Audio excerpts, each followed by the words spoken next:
Mən evdə yer yığış etməliyəm. Я должен. Я Мгм. должен дома yığış.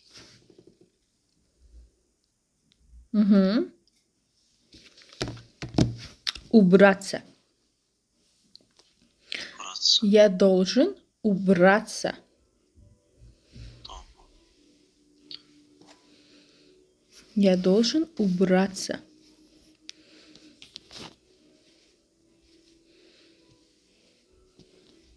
Deməli, ya должен убраться harda? Evdə. Düzdür? Onu necə deyəcəksiniz? Necə? Я должен убраться дома. Ay, sağ ol. Bəli. Sən bunu asa bilərsən. Məsələn, paltarınızı yumusunuz, düzdür? Onu asmaq istəyirsiniz. Və yaxud kiməsə xahiş edirsiniz. Deyirsiniz ki, sən bunu asa bilərsən. Sən bunu asa bilərsən.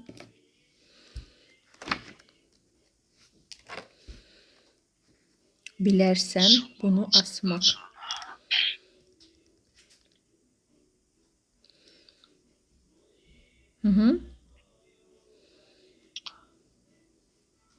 Ты можешь зависеть. Ты можешь это nə? Зависеть. Развесить. Ты можешь это развесить. Asmak. Ты можешь это развесить.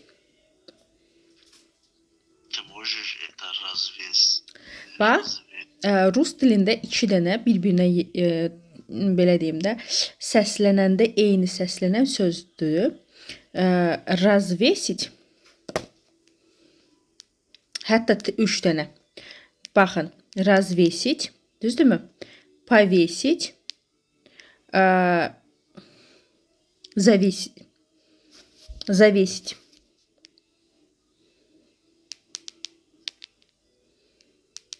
Завесить. Bax, fərqi nədir? Развесить istifadə olunur. Məsəl üçün, nəyisə asırsınız qurumaq üçün. Düzdürmü? Məsələn, bəzən, nə bilim, elə təkcə paltardan söhbət gedəndə yox. Məsəl üçün, kimsə turşu düzəldir, görmüsünüz də. O